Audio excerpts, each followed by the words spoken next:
İndi isə gəlin Elnur müəllimin həm özünü, həm müəllifi olduğu Zəfər adlı kitabını daha yaxından tanımaq üçün Elnur müəllimi səhniyə dəvət edir. Buyurun Elnur müəllim, alışlayın.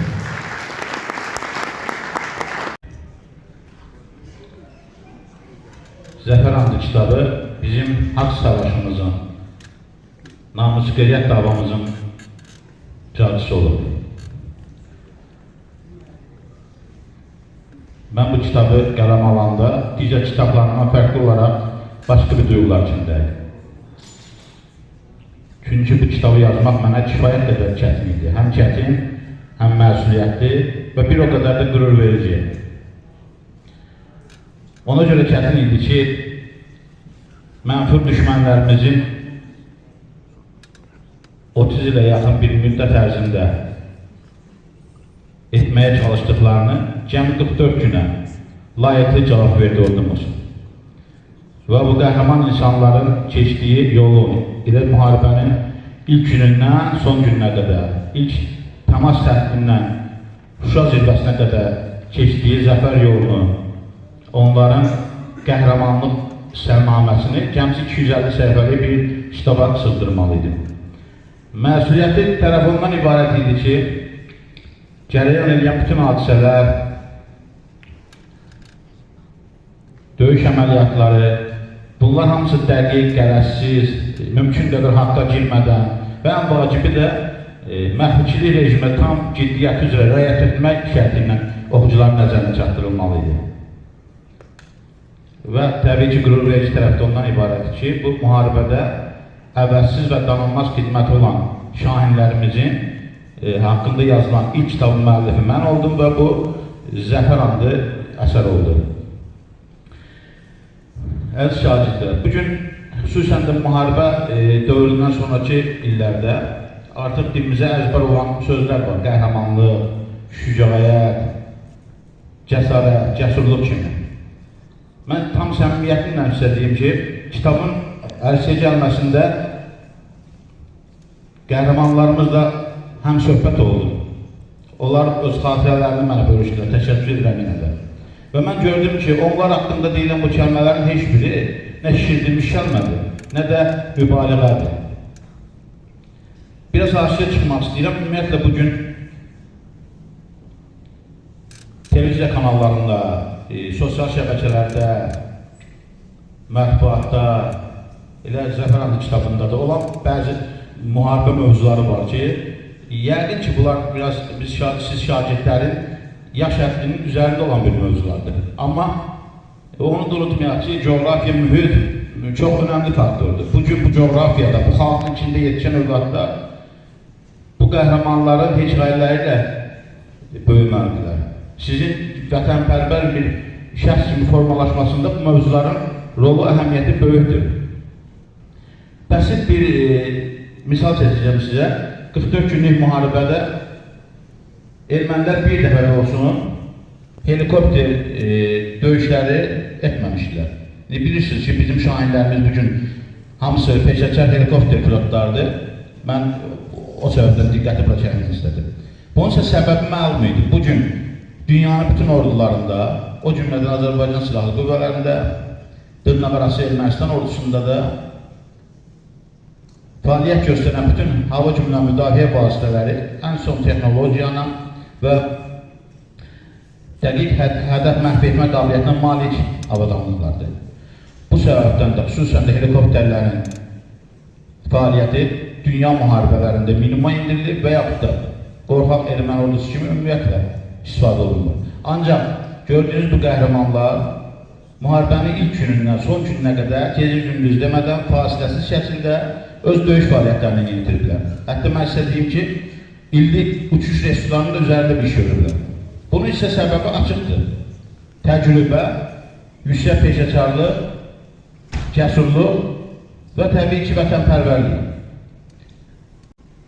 Əziz şagirdlər, vətənpərvərlik nə isə müqabilində olmur. Vətən sevgisi qarşılıqsızdır. Bugün vətən sizin əyləşdiyiniz partalaqdan, dərsdən öncə oxuduğunuz dövlət himninin sözlərindən, aldığımız təhsildən, elindən başlayır. Amma sevgi bir Türk övladı olaraq dünyaya göz açan, bu xalqın içində böyüyən hər bir övladın qanında artıq mövcuddur. Əfsuslar olsun ki, müharibələr itkisiz, zəfərlər şəhidsiz qazanılmır. Elə bugün bu məktəbə adı verilmiş şəhid Polkovnik Ramiz Qasımov da müharibənin ilk günlərindən öz canını bu torpaq üçün fəda edən və əbədi yaşayanlar sırasına qoşulanlardan idi. Ancaq Ramiz Qasımovun fəaliyyəti təkcə 44 günlük müharibə ilə kifayətlənmirdi. Bu günə qədər hərbi hava qüvvələrinin tərkibində olan bütün döyüş əməliyyatlarında istisnasız iştirak edən şəxs idi. Bu günə qədər onlarla təcrübəli pilotun, artıq müharibə iştirakçısı olan zabitlərin bir peşəkar pilot kimi formalaşmasında əvəzsiz zəhmətləri var. 44 günlük müharibə bizə təkcə işğal altında olan torpaqlarımızı qaytarmadı. O bizə təkcə zəfər vermədi, həm də yeni qəhrəmanlar tanıdı. Söhbətsiz ki, burada müharibənin ilk günündən bu əsgərindən generalına qədər döyüşən hər bir şəhər ayrılıqda bir qəhrəman idi. Ancaq bir də silahlı qüvvələrin Ali Baş Komandanı tərəfindən Vətən Müharibəsi qəhrəmanı adına layiq görülmüş şəxslər var ki, 83 nəfər. Onlardan təəssüf ki, 39'u ölümündən sonra bu adı layiq görülür. Biz şanslıyıq, ona görə şanslıyıq ki, ən azı ikisini daha yaxından tanıyırıq. Biri şəhid Polkovnik Ramiz Qasımovdur, digəri isə Vətən Müharibəsi qəhrəmanı, eyni zamanda Zəfər Andı kitabında baş qəhrəmanı olan Polkovnik Rəşad Nadirovdur. Ötən Birinci Qarabağ müharibəsi zamanı bunu orta nəslin, biraz yaxşı nəslin insanları da yaxşı bilir ki, müharibənin acılı günlərinə təsadüf etdi bizim uşaqlığımız, gəncliyimiz. Biz orada iştirak edən qəhrəmanların əfsanələri ilə, onların döyüş hekayələri ilə böyümüşdük. Allahverdi Bağırovun, Vəzir Orucovun, Əliyar Əliyevin. Bugünkü nəsil isə artıq yeni qəhrəmanlar tanıyır. Polad Aşimov kimi, Ramiz Qasımov kimi, Zahir Nurəliyev kimi. Onların hər biri zəfər andı içərək bu şərəf yola qədəm qoyan insanlardır. Əziz şagirdlər, zəfər andı namusdur, zəfər andı qeyriyyətimizdir. Zəfər andı bizim öz vicdanımıza, xalqımıza, millətimizə verdiyimiz bir vəddir. Bu insanların keçdiyi yolu, həmən o zəfər yolunu siz işıqlandıracaqsınız. Siz bu dövlətin nurlu sabahsınız. Unutmayın ki, bugün Azərbaycanın adını istər hərb sahəsində, istər idmanda, elm sahəsində, iqtisad bütün sahələrdə Azərbaycanın adını dünya arenasında səsləndirən, bayrağımızı dalğalandıran şəxslər bir vaxtlar sizin kimi partiyalarda əyləşən şəxslər idi. Mən bir daha mənə olan etimada görə, çəkilən zəhmətə görə hamıya təşəkkür edirəm və gələcəyimizin təminatçısı olan insanlara, bu şagirdlərə üzüm tutub deyirəm ki, çalışın milli ruhda, vətənpərvər ruhunda, öz genotipimizə xas olan dürüstlüklə, mərdliklə, dövlətçiliyimizə, millətçiliyimizə, bayrağımıza olan sayğıyla, milli mənəvi dəyərlərimizə hörmət və ehtiramla böyüyün. Sağ olun.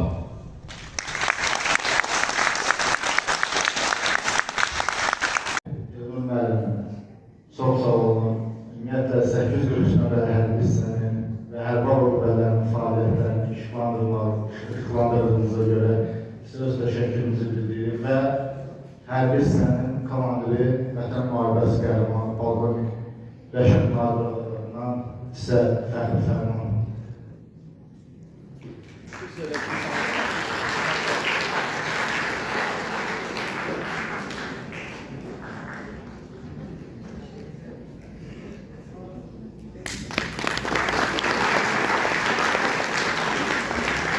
Minnətdarlığını bildirən bir yazıcı üçün öz zəhmətinin qiymətini, dəyərini görməkdən yaxşı nə ola bilər ki, inandırım sizə heç vaxt dəyərdən düşməyəcək bir əlmandır mənim üçün. Minnətdaram.